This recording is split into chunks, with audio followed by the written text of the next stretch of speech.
found the closest place to paradise on earth, Phu Quoc, also fondly nicknamed Pearl Island. It's Vietnamese but off the coast of Cambodia in the Gulf of Thailand. Phu Quoc is loved for its palm-lined coastline, spicy pepper and lustrous pearls. Dreamy, idyllic and romantic, it's also lots of fun and full of surprises. I always choose the window seat when flying, and my trip to Phu Quoc was no exception. The sun gently striking the undulating sea and stippled with boats far from the coast was mesmerizing. It was just before Christmas, and Bamboo Airlines elegantly decked out cabins with Christmas decorations. Although only around 8% of Vietnamese are Catholic Christians, and Christmas is not a public holiday, carols are played ubiquitously, and decorations festoon shops and malls in this welcoming, non-judgmental society. We were collected from the airport by our hosts from Phu Quoc Garden House Village. Everything was perfect as the staff warmly welcomed us. Suddenly, the bliss was disturbed by a very large quacking sound. It was a gecko, probably a Tokai gecko, native to Asia and some Pacific islands. It wasn't hissing or croaking angrily, so it hadn't been disturbed by us. Instead, it was uttering its mating call without a shred of subtlety or self-consciousness. Breakfast the next morning was idyllic, out in the open. On the menu were omelets, fresh crusty banh mi, chopped fruit, apple pancakes, and super sweet cold Vietnamese coffee. Rich and delicious, but so strong, I knew one cup could keep me awake all day. 2 would arrest my sleep for a whole week.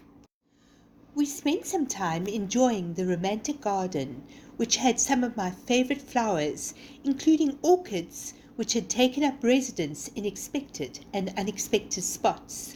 Shy water lilies enjoyed the coolness of ponds, and the outrageous hibiscus flaunted its beauty unashamedly. We decided to borrow the resort's bikes and travel to a nearby beach a few kilometers away. Although we headed for a public beach, we first found a private one called Camia, and after paying a modest fee, enjoyed its facilities. These included a freshwater pool, shay long, and a restaurant on the deck. We treated ourselves to lunch and were served a delicious bowl of pho, warm, aromatic, and chunky. We seasoned it according to our taste with freshly squeezed lime, sprouts, and fresh herbs. I loved the sea, warm and calm enough for me to swim far from the shore without feeling in any danger. On the way home, we wandered through the gardens, admiring the cultivated orchids and well-maintained facilities. Uyun Fong, customer care specialist at the resort, met me on my return. "I'm pleased to see, madam. I was concerned that the trip may tire you," she admitted. She was always so kind and caring, complimenting me that I looked very traditionally Vietnamese. Truyen Thong. I was wearing my comfortable two-piece outfit comprising a blouse and three-quarter trousers and using a checked krama to wipe away perspiration. Krama were traditionally used by Viet Cong fighters as a towel to wipe away sweat and as a shade from the sun, but are now used by farmers today for similar purposes. I had long looked forward to the next day's activities, and Lom Island's Pearl Farm didn't disappoint. Our visit started out with an interesting tour, beginning with an explanation of the pearl culture process. I was delighted to hold a tiny pearl just released from its oyster chamber, and to be the first to admire its luster, as only high-quality pearls are produced there. Then we were guided to displays of porcelain and other artifacts dating back centuries, found in Phu Quoc and on wrecks offshore. Then we saw fossilized coral and clamshells, as well as enjoying a demonstration on how they are carved into beautiful, luxurious items, including jewelry, statuettes, and tea sets. Then we were given the opportunity to admire and purchase pearl jewelry for more than 3,000 unique designs. I bought gifts for close friends and family and a gorgeous ring for myself, which I will always treasure. That afternoon we made our way to a beach to the southeast of Phu Quoc and spent a pleasant time eating a seafood lunch and enjoying the beach's attributes. Public beaches can be a little polluted, and so it's best to check your choice of beach before going for a day trip. That evening we headed off to our favorite banh mi vendor for chicken and salad rolls. The first time we purchased them from her, they were laden with so much chili our taste buds were singed for hours. Out of necessity, we learned to say no chili in Vietnamese, com o. And if we thought our message had been lost in translation, we performed a mime act, pointing to our tongues and pretending they were burning. After we were understood, we loyally supported the vendor, claimed to provide the best banh mi on the island, and she had stiff competition. The next evening, we decided to treat ourselves to a beach dinner. The air was warm, romantic, and the view of the sea and boats bobbing by glorious. I sunk my feet into the soft, warm sand and felt that life couldn't get better. We enjoyed seafood, spring rolls, fried chicken, salad, French fries, and delicious dips. This may seem a somewhat tame order on an exotic island. However, I didn't recognize much of the food on the menu and eyed the living fish swimming round in tanks bordering the restaurant and didn't want one to lose its last breath of life to satisfy my greedy palate. Although I enjoyed my meal, if I could give anyone not used to Vietnamese dining advice, it's to go to the myriad of Western restaurants available on the island. These range from Italian restaurants to trendy seafood restaurants that suit a variety of budgets. I had a further gastronomic challenge in Phu Quoc, which I now regale as a favorite travel story.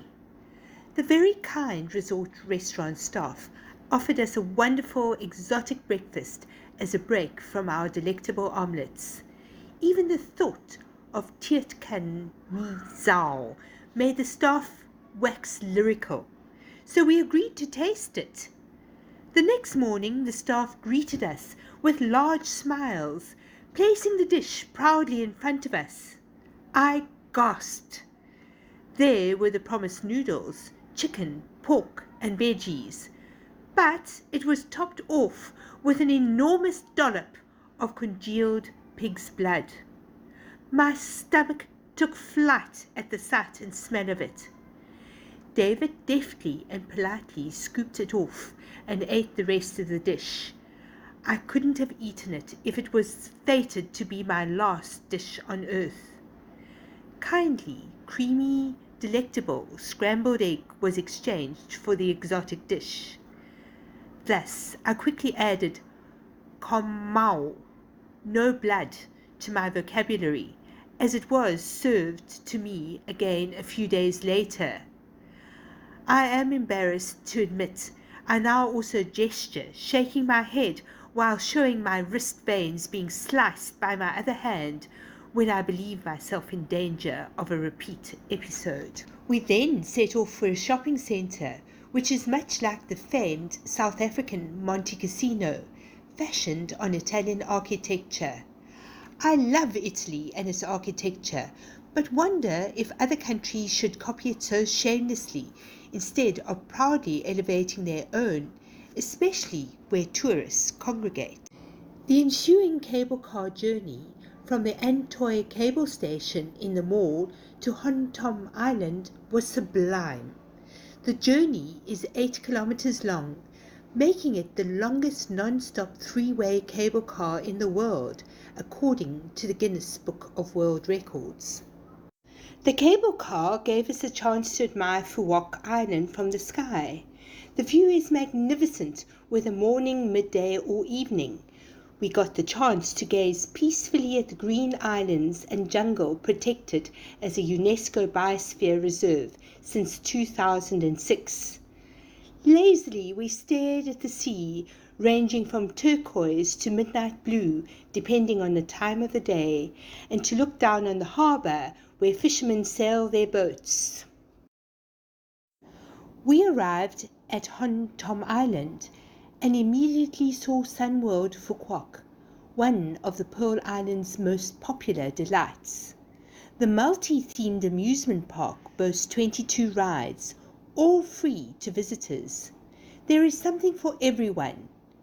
David and I became like a pair of teenagers, daring each other to do the most dangerous appearing rides. I think I won, having been on a ride where you stand in a capsule where the floor suddenly drops out and you fly 10 meters down before landing on a slide and slithering to safety. I loved the way the park attendants all took their job of ensuring safety very seriously.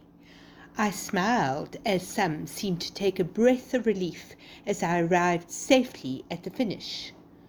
Although I may have felt 21, I am not so, but am delighted not to have caused any young people on duty any more stress than necessary.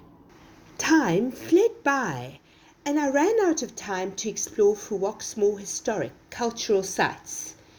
Chiefly, this included the Phu Quoc prison, first built by the French colonialists in 1946. It was used to imprison Vietnamese dissidents during the Indochina War and was the largest prison in Southeast Asia at that time. At least 14,000 political prisoners were detained until April 1954 and were only released after the signing of the Geneva Agreements. During the Vietnam War, the Republic of Vietnam, South Vietnam, and the American forces reused Phu Quoc's prison as the national prison between 1967 and 1973 to detain communist soldiers. The South government renamed it Coconut Tree Prison. At peak usage, it housed up to 40,000 people, including high-ranking North Vietnam leaders. Prisoners were guarded by 4 fully equipped military battalions, and 10 to 15 layers of barbed wire surrounded the prison. Coconut Prison is infamous for its over 40 torture methods, shown today using mannequins. The war horrors were confirmed by the Red Cross on a visit to the prison in 1969. After the war, 4,000 deaths were reported, and detainees released suffered eternal physical and mental disabilities. Strange to me that such pain could be endured in such a beautiful place. So it is today that the yin and yang coexist in a place which is paradise on earth. Sadly, we had to leave for the airport, but I intend returning sooner rather than later.